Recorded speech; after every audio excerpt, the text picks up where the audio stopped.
Hello and welcome back to the Pillars of Eternity Let's Play. Last time we got Need something? Vanis, a druid, can shapeshift into a Stelgar. What? Not sure what that is. Anyway, I'll have to figure out all these spells. All I know is that druid spells are absurdly strong. Anyway, we're gonna head over to this inn here, see if we can catch some Z's. And also maybe see if we can capture this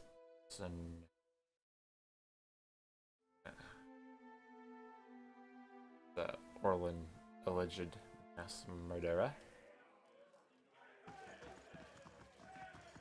I just want to find her. Surely even you can understand that. We're decent folk, my lord. Perhaps you should leave and check the wilds. Greetings. Don't see many travelers these days. Something I can do for you? Yes, how many rooms? Oh man. He has the 2x2 constitution 2 intellect. I might have to get Timtor back. For a certain quest.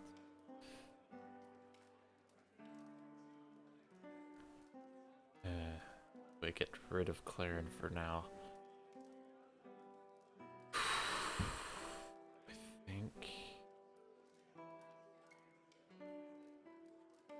think I can handle it without him for the time being.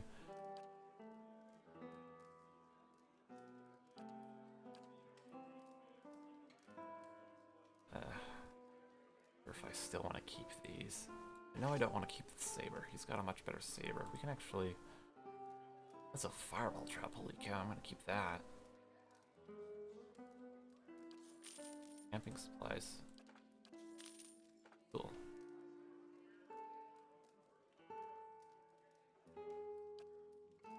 Salmonal rice pan. Oh man. That was a delicacy back in my land. I'm gonna grab that. He hasn't had one of these in for ages. In ages. Okay. Oh, wait a second. What's his... Shoot. We don't have a mechanics guy then. Because Claren was our mechanics guy. Alright, you know, that doesn't matter. Doesn't matter for now. Who's the best at mechanics then? 0. 0. 1. 1. 1. 0. Well, crap.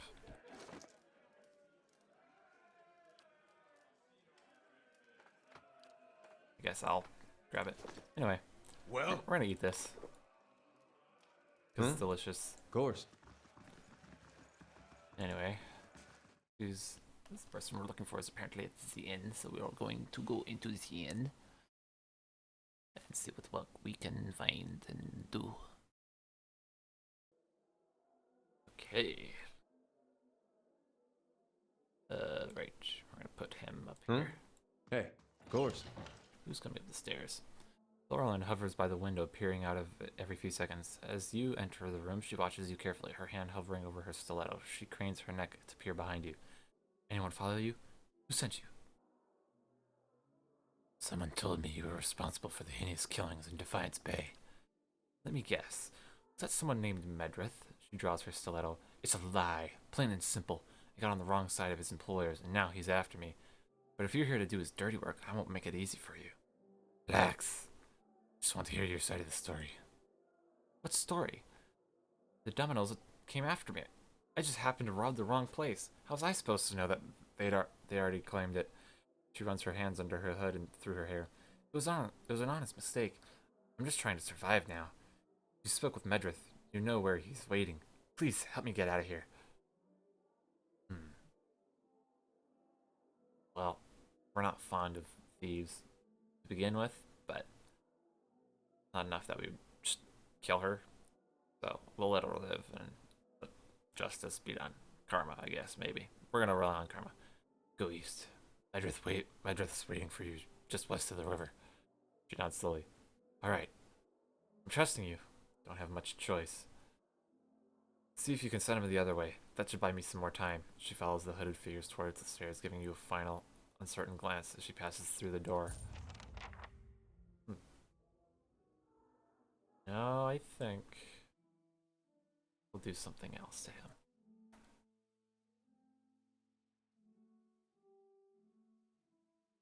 We're gonna rest first.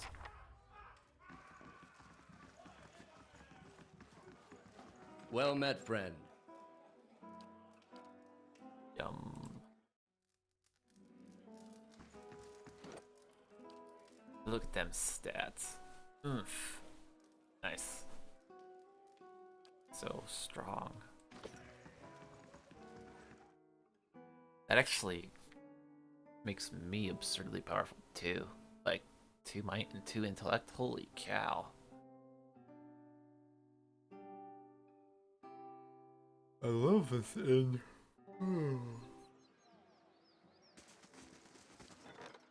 Say. Nothing new to report. Much longer. 5 hours. 18, 18, 15, 13, 17, 16, 18, 10, 22. Holy cow, he's smart.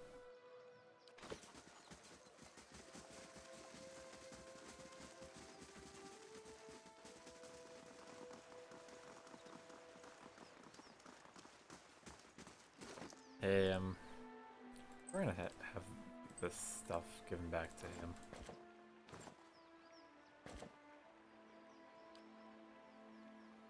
It's all from perception. That does look weird on him, but you know, whatever. I'd rather him have the deflection. Hey, all right then.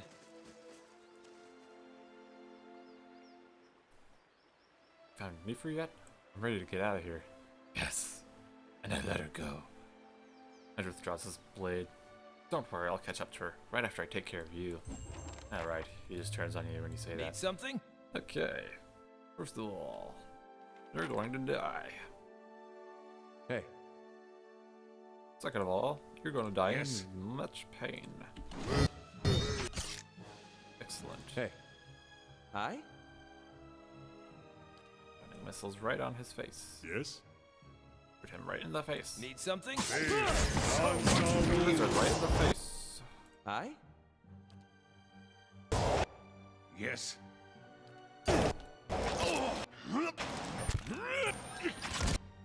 Yeah? Did he do it? All the... Anyway. Actually, I don't even think we'll need that. Did he get knocked down? He did. Yes. Just shoot him already. Yes.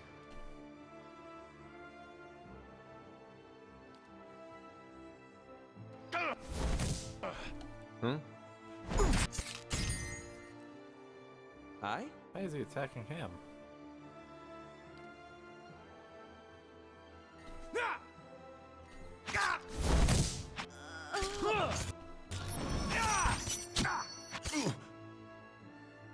That, Jason? Yeah, I think Hey. there's a lot more sounds than before. Can I remember anyway? Ooh, look at all this stuff. Fine warbow. Another armor. And mail armor. Ooh, lots of copper pans. Golden stole. A great sword. Not sure if he's got... I think he's just got an slightly enchanted one. Oh, it's also fine. Okay. Don't need to worry about that. Hmm? Oh, that was easy.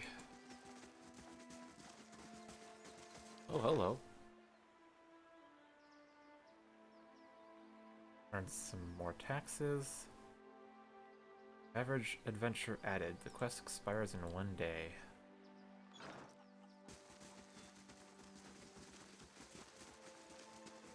does that mean? Ah, average adventure. Rewards. Copper, 10% experience. Oh, so we can recruit people. Cool. To certain adventures. I guess, okay, so we can actually put people in adventures while they're away. That's cool.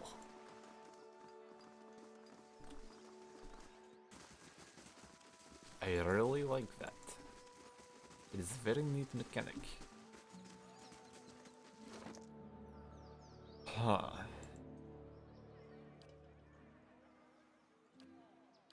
Do we have anything that increased constitution at all? I don't think we did.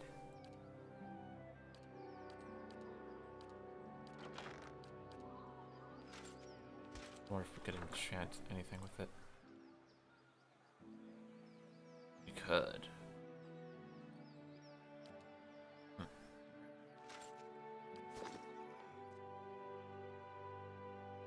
Doesn't mean we will, though.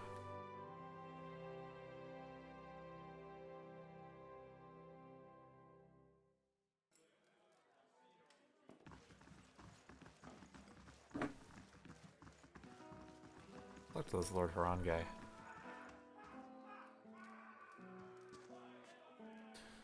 The man wears a deer-style wood style robes. Simple, Adiri, I guess that's how I pronounce that.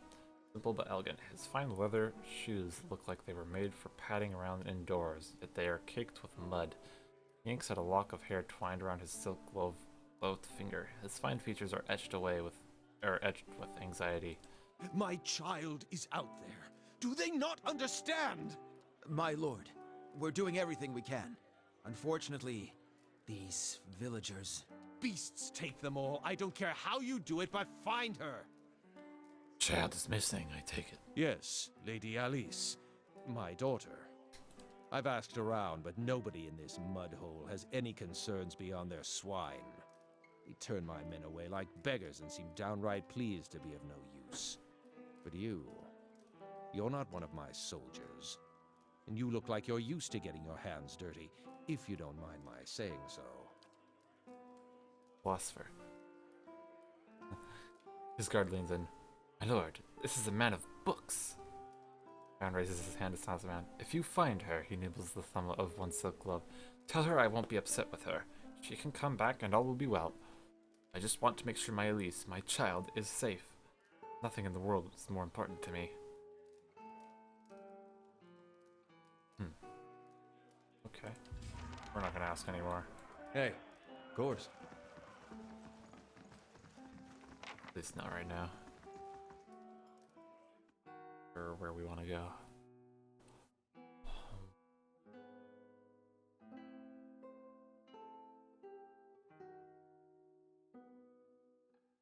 I wonder if there's any areas around the Deerford, because in the beta I knew you can't really go anywhere. Oh. Who's this?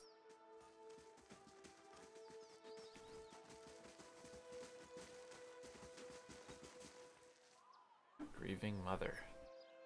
I think this is someone we'll want to replace in terms of party member. I think we might have to give him an away.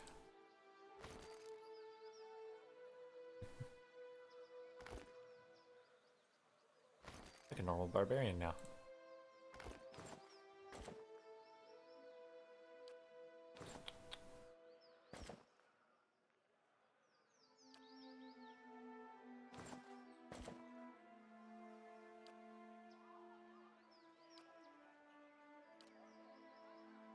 Let's actually give the helmet to him.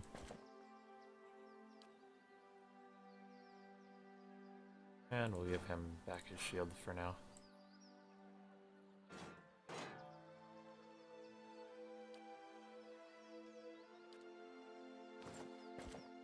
Oh, he looks fine in that hat. We'll give him this. Hey, of course. Someone looks briefly through you as if she doesn't know you're there. The middle-aged peasant woman is dressed in a brown leather cloth draped down to her knees. Her hands are working at separating stringy, colorless vegetables in a pile before her, stripping the heads off of the long, fibrous stems with a paring knife. Or paring knife, I don't know. She discards the stem one by one, placing the heads of vegetables into a small cradle-like basket in front of her. She doesn't greet you as you approach. You're not sure she even knows you're there. Excuse me. The woman doesn't respond. She keeps stripping the heads from the vegetables with a steady rhythm. She may be deaf. There's no indication she heard you. First glance, she seems nothing more than a middle-aged woman, unremarkable, maybe less stern than most, who seems more focused on the weaving in her lap than her surroundings. But you suddenly notice she's not stripping the vegetables before her any longer. She's weaving. The vegetable pots are now missing. She still pays you no mind, her brown locks torn and snagged from lack of washing. Like many of the townsfolk you've seen, there's a strange blur to her. Even the motions of her hands seem to be playing with threads that lack color, and a shape that lacks interest. It may be that she is half-minded or deaf, but something feels wrong. As you watch, her knitting takes on an odd cadence, and you have a terrible suspicion that something lurks beneath what your eyes are showing you. Focus on the woman. Her brown hair is long, almost impossibly to the length of her hands. As you follow the streams of her locks downward, the hairs become long and black, splitting off into threads of black and silver and wrapping around her hands. This is getting kind of precarious. Aren't I a cipher? Can't I just speak into people's minds? That would be nice if I could do that. She's forming a soul cradle with the threads, braiding a net in front of you, each finger long and sharp like a series of knitting needles, almost hypnotic. Silver and black strands of her hair weave together, with silver predominating as a highlight, the black shadowing it. Suddenly, you are calm. You are on a plateau, almost the height of a tower, several stories high. The plateau is like a table lying beneath a clear sky, and beneath the plateau, surrounding it in all directions, a forest, hazy with mist. Although whether it is actual mist, or distance, or recollection. Resting in the curve of a natural arch, above you is a great copper bell, half again the size of a man, hanging at attention as if looking down on you, the event unfolding before you. The plateau has soaked in the sun, and the rock beneath you is rough and warm. The sky forms a cradle around you. You feel different, not disembodied, but you feel your body. Physical contours have changed along with the surroundings. You hear a soft series of chimes, like wind chimes. The sound, the scene gains color and texture, as if the sound is beckoning you gently forth, filling your senses and thoughts like mist roiling softly into a sealed chamber, and chime coaxes you deeper into the memory. You're certain it is a memory, a warm one. You're on the stone of the plateau, your knees on the warm texture of the ground, silver, white, shimmering like Adra. I'm not gonna get tired of calling it Adra, that just sounds better, but Adra. The plateau is formed of it, glistening in the sun. You can feel the heat on your skin, your wrists, and your hands. Your hands are in motion. Weaving, not thread, but gathering, tenderly moving along the first movements of Bareth's wheel. Your hands are wet. Your hands are upon the flesh of a newborn child, and you feel the crowning of a tiny head turning in your grip. Its head slick, wet from the room. Bleh. Hands you are wearing, inhabiting, have done this many times, and they are practiced and confident. You can feel distant pains in your own head as the head emerges. A stream of fluid from the womb helping the newborn slide forth, and a woman's labored breathing crying out. Focus on the child. As your hands move, you hear the sound of chimes, clear, cutting through the haze of memory. You cannot see where they are coming from, but they are close, and they are meant as a comfort. Of that you are certain. Coaxed by your hands, every movement causing the chimes to sound again. Almost eagerly, the child comes forth, and as it does, your hands are in motion, weaving, moving along the length of a soft, wet rope. No, an umbilical cord from the legs of the naked woman before you. You are holding a small child, still wet from the womb, before you. The child cries out, its cry full of life, full of soul, the ringing of chimes echoing in its thoughts, filling it with its welcome. The soul is blurred at the edges, as if you are viewing a soul from within a soul. But it is there. It is alive. The woman before you is weeping, and at her first cry, her hands reach out for it. You surrender the child to her, something you have done many times before, and as your hands move, the chimes echo the movement, and you realize the chimes are hanging from cords on your wrists, and where once they echoed in memory, they're now echoing in the child's mind as well. The chimes are intended to welcome the child, to be its first gentle greeting into the world, a soothing sound guided by the tender motions of your wrists. You are helping to weave its thoughts, its perceptions, and the experience. The woman laughs with a ragged joy, laughing from a parched throat. Her emotions seem soothed, but the physical demands of labor have left her exhausted. The child is here, the child is safe. And all atop the plateau is peaceful, calm, distant, flattening out as the memory persists. What in the heck was all that? With effort, the scene bleeds of color and your mind becomes your own again. There is no pole, no anchor, yet the sound of chimes remain. As they existed in the memory, they sound here as well. They are hanging from woven braids on the wrists of the woman before you. Even as your head is spinning from the touch of her mind, the sound of the chimes on her wrists are sharp and clear, as if coaxing you back to the real world. The woman still sits before you, but she is nothing like what you first saw. She is wearing black, shredded garments that drape over her form like streamers. Her hair is streaks of black and run through with silver. Her age is almost impossible to tell. She simply feels old, like a crumbled watchtower. As she lifts her head to face you, you see that her hair is draped across the front of her face like a veil.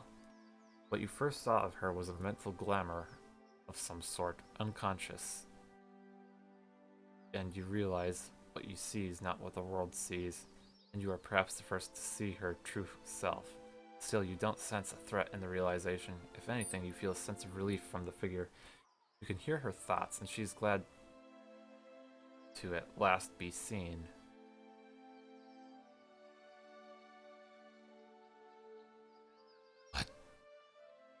What was that? I am seen, but the eyes of others do not remember. You were the first to see me as I am, the call stripped aside. There is a light touch on your mind, a caress, and her left hand mirrors the motion of the touch reaching up to the air between you. You hear the chime on her wrist sound softly. Her hand moves as if pantomiming, resting on your cheek at a distance. She speaks softly and slowly. Your memories. A cadence of wheels on a caravan track. Fever. Questions by running water. Violence in a night's campfire. Arrows in the dark. And fleeing. Falling rock and cracking stone. And a storm. The storm. The storm that brushed you. Did its screaming wake you from your mind's cradle? Your memory of it is painful. Its cry is difficult to ignore. It's like a child. Many children crying out.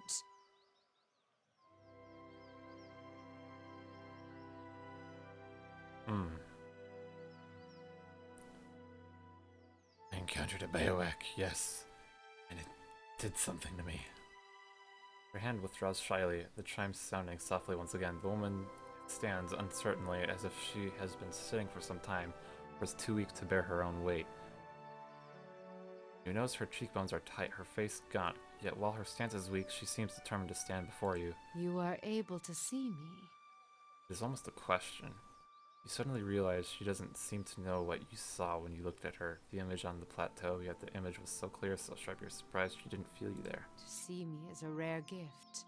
A watcher's gift. Requirement not met? What requirement? Cipher. It felt like a pathway between our minds, but strange. Gentle. So many questions, thoughts, whirling like storm winds. That storm still roars through you, deep beneath your thoughts, yet muted and secret, like an underground river. I cannot tell if it is carving new channels, or eroding what keeps your true strength buried. It sounds like she's got my kind of lisp almost. The fact that you could hear it at all, survive it, is something few have ever done. Your power will grow stronger with each soul you touch, as it allowed you to reach out to mine. Oh, that's wonderful to know. There's a silence, and although it seems to last for but a heartbeat, in your thoughts it stretches out between the two of you like a pull between your minds. You blink, take a breath, and then you realize she wants to ask you a question. It can't form the words, as if assembling them is painful, or there simply are not enough pieces. Assembled thought. Do you wish to travel with me? You feel a wave of fear gusted with the strength of relief, although oddly her expression does not change. Then fear dissipates, and you feel strength and certainty, as if the plateau from her memory lies beneath you, and a calm sky looks down upon you. Okay. Busy. Alright, Hammond. Sorry, buddy. Just we're gonna have to kick you out for now. You get to sit by me. Hey, all right then. Very nice.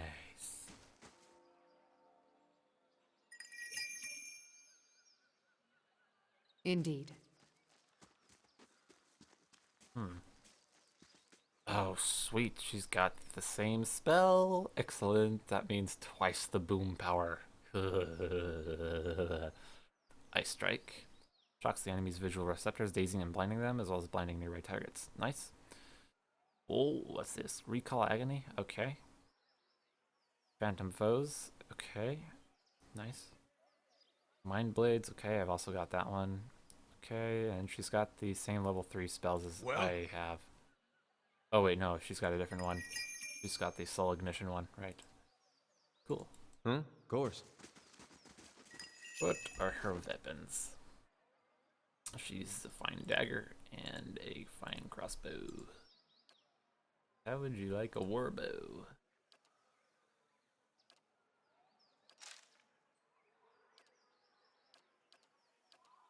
Oh, I should have given her Claren's weapon. His pistol. Ah, that's okay. 21 to 23. You can keep the crossbow. I guess that's pretty good. Didn't I have a stiletto? Yes, I did. This special stiletto. Use that one then.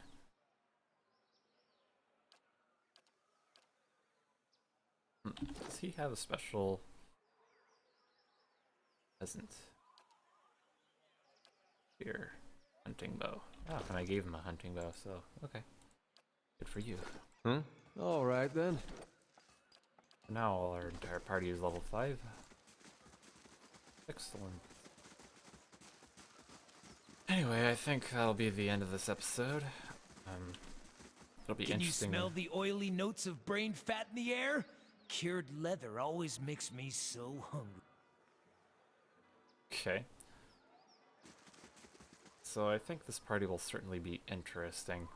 We'll have to see how it turns out. Anyway, thank you for watching. Hope to see you in the next one, and yeah, after this, I think we'll have to finish some of these quests that are around this area. Anyway, yes, thank you for watching, and we'll see you in the next one.